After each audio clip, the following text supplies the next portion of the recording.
Hai, Assalamualaikum dan selamat pagi. Okey, kita masih lagi di bab 9 iaitu ekosistem, bab 9 ekosistem. Okey, hari ini cikgu akan sambung kepada 45 dah. Okey, berkenaan dengan tajuk pengkolonian dan sesaran. Baiklah, so kita kena memahami dulu maksud pengkolonian dengan sesaran ya. Okey.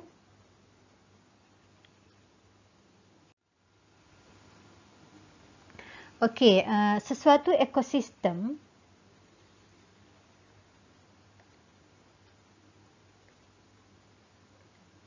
sesuatu ekosistem boleh berubah akibat fenomena alam semula jadi seperti letusan gunung berapi, gempa bumi dan kemarau. Juga aktiviti manusia seperti perlombongan sehingga mengakibatkan semua organisma mati atau bermigrasi. Okey, haiwan-haiwan ni dia mati ataupun yang berpindah ke tempat lain lah. Okay, walau bagaimanapun dalam satu jangka masa yang panjang, kawasan yang kosong ini akan dihuni oleh hidupan lain yang dipanggil sebagai spesies perintis, iaitu spesies yang mula-mula menduduki sesuatu kawasan yang belum pernah ditumbuhi oleh spesies lain. Okey, jadi dia nak cerita bahawa satu ekosistem tu dia boleh jadi dia termusnah lah. Mungkin akibat gunung berapi ke, akibat gempa bumi ke, ataupun kemarau, ataupun aktiviti manusia seperti perlombongan lah. Okey, ataupun kebakaran ke kawasan tersebut kan. Jadi dia mengakibatkan habitat. Okey, habitat semula jadi apa tu dia punya faktor biosis dengan biosis dia rosak.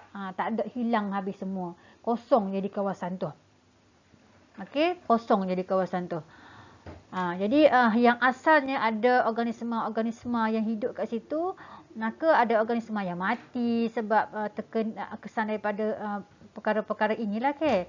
Okey, ataupun organisma itu berpindah ke kawasan lain. Bermigrasi ni maksudnya dia keluar daripada kawasan itulah.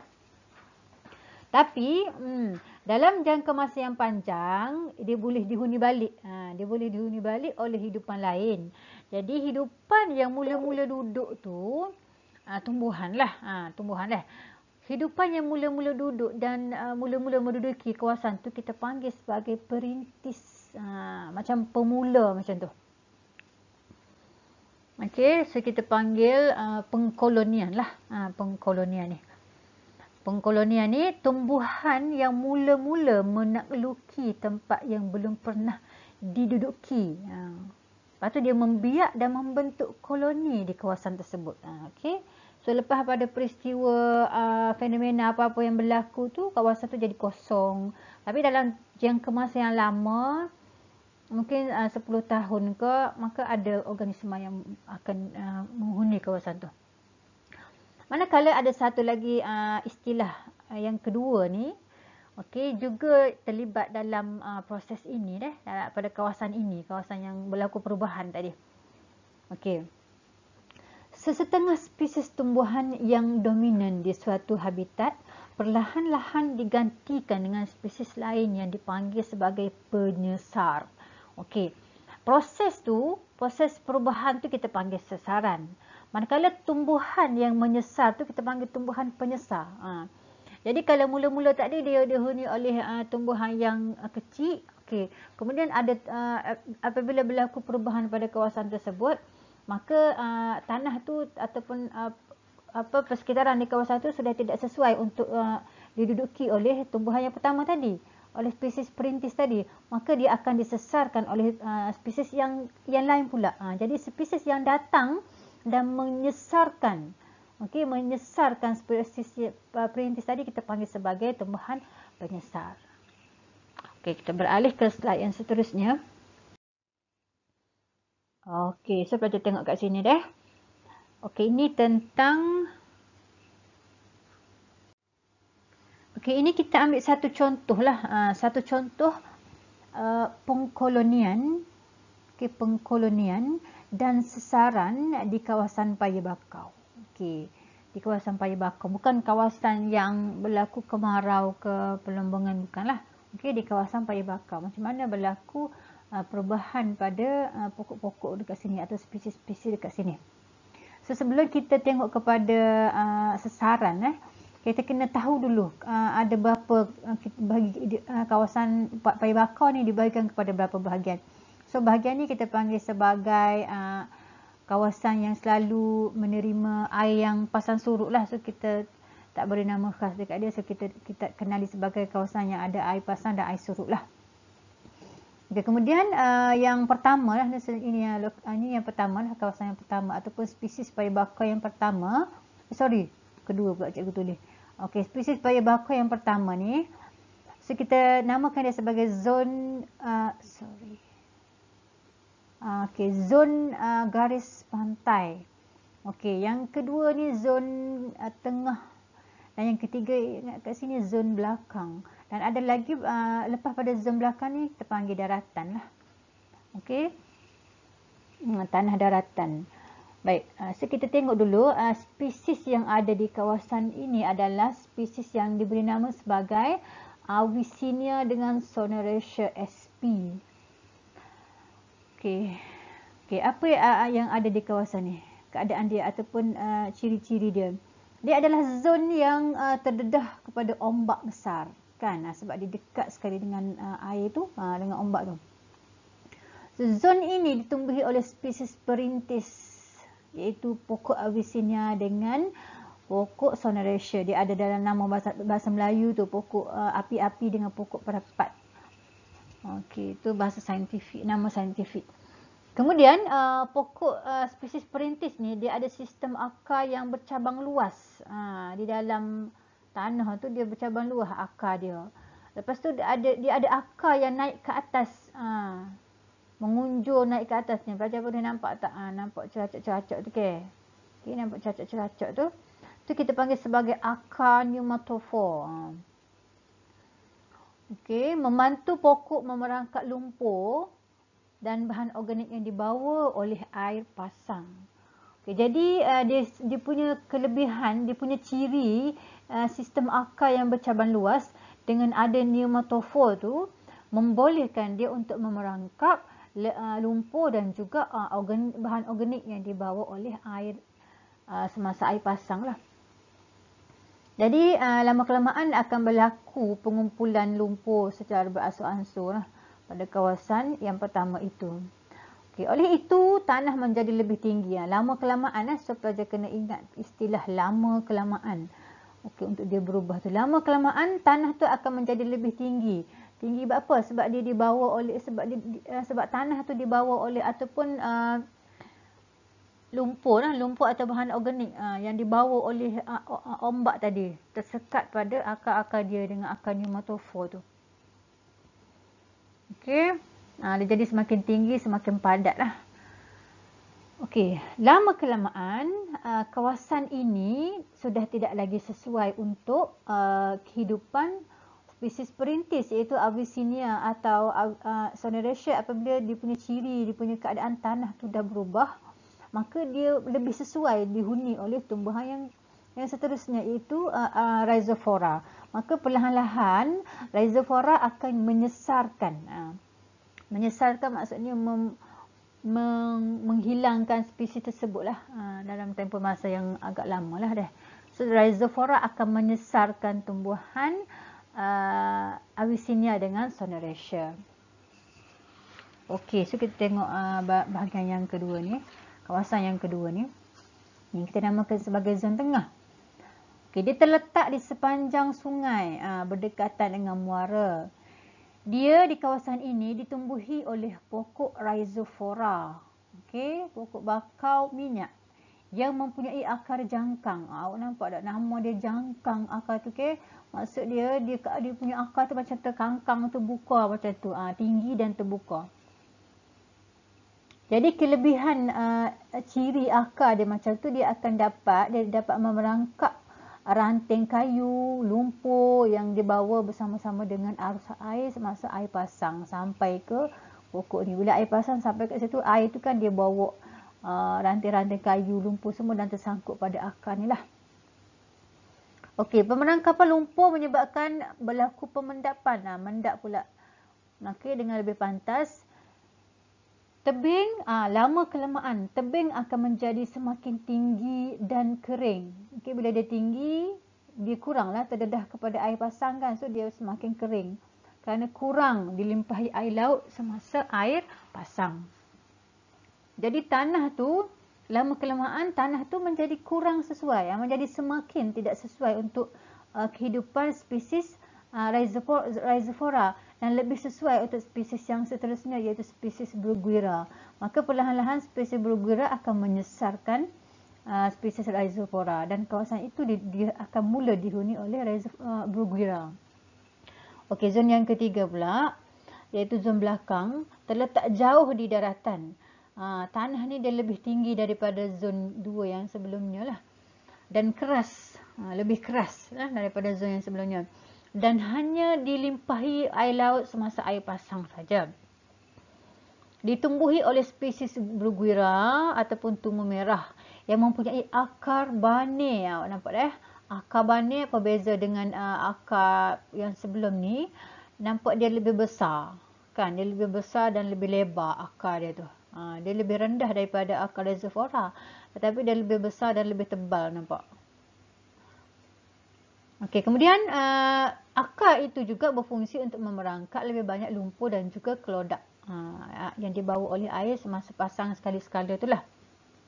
Jadi proses pemendapan berlakulah membentuk paya baru yang mengunjur ke laut.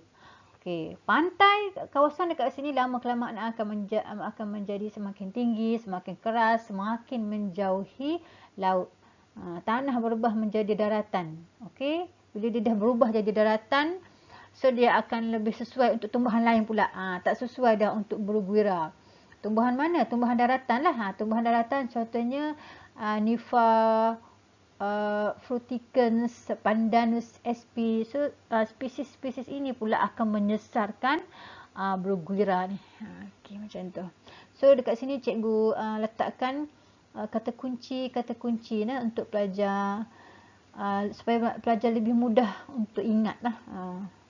Apakah poin-poin yang ada di dalam 3 zon tersebut. Okey, so kita beralih kepada slide cikgu yang seterusnya.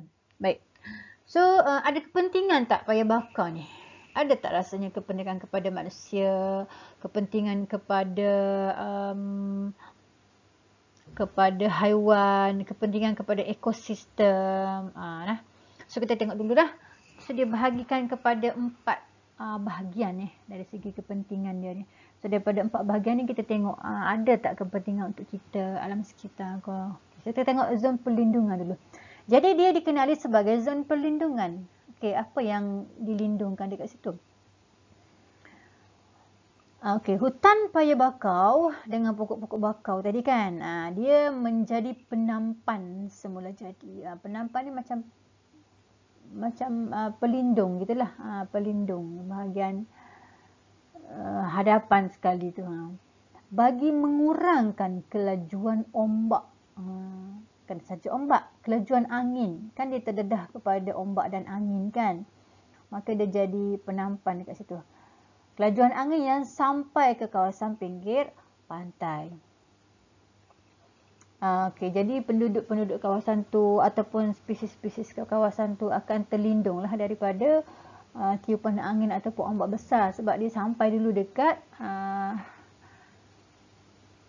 spesies tadi, spesies paya bakau tu, pokok-pokok paya bakau tu dia sampai dekat situ dulu. Okey, hutan paya bakau menjadi tempat perlindungan ikan kecil, udang, ketam daripada pemangsa dan pergerakan arus air serta ombak yang kuat. Okey, itu juga sebagai perlindungan lah. Perlindungan. Hutan paya bakau menjadi kawasan perlindungan dan tempat mencari makanan bagi pelbagai spesies burung yang bermigrasi. Jadi bila ada apa tadi, ikan kecil, udang, ketam dan lain-lain organisma yang kecil, maka dia menjadi tempat sumber makanan lah kepada spesies burung. Burung ni datang daripada kawasan lain ni. So bila ada banyak makanan dekat situ, so dia datang lah, dia bermigrasi ni, maksudnya dia berhijrah. Okey, untuk mencari makanan. Okey, sumber perikanan. Okey, so kalau kita tengok zon perlindungan ni lebih kepada, yang pertama ni lebih kepada ekosistem kan. Kepentingan untuk ekosistem. So yang ini untuk haiwan atau untuk faktor biosis itu sendiri. Okay, sumber perikanan, hasil laut seperti ikan, udang, ketam dan siput menjadi sumber pendapatan pada nelayan di kawasan Paya Bakau. So ini adalah kepentingan dia kepada manusia kan, manusia kawasan penduduk setempat lah. Okey, yang kedua, sumber perikanan dia. Perairan di kawasan Paya Bakau menyokong industri sangkal terapung untuk menternak spesies komersial. Jadi kalau pelajar pernah tengok, kalau lalu ke laut ke sungai ke kawasan Paya Bakau lah, kita boleh nampak lah ada orang yang dia bela ikan dalam sangkar macam tu. Dalam air ni lah, dia bela dalam sangkar tu, duduk dalam air. Dan sangkar tu dia kat tepi-tepi ni dia letak tong besar yang warna biru tu nak bagi terapung. Okey, dia letak tong besar. Lepas tu dia punya sangkar ni kan dia ada jaring lah. Kat bawah tu dia penuh jaring. So ikan-ikan tu tak boleh keluar lah. Dia untuk peringkat awal tu dia lepaskan anak ikan. So besar dalam ni lah. So kita boleh anggapkan sebagai persekitaran semula jadi. Persekitaran yang agak semula jadi lah. Sebab dia memang terdedah kepada persekitaran yang sebenar. Jadi dia bukan kata dikurung dalam kolam ke apa, tidak. Air tu mengalir lah. Semua ada jaring je ikan tak dapat keluar.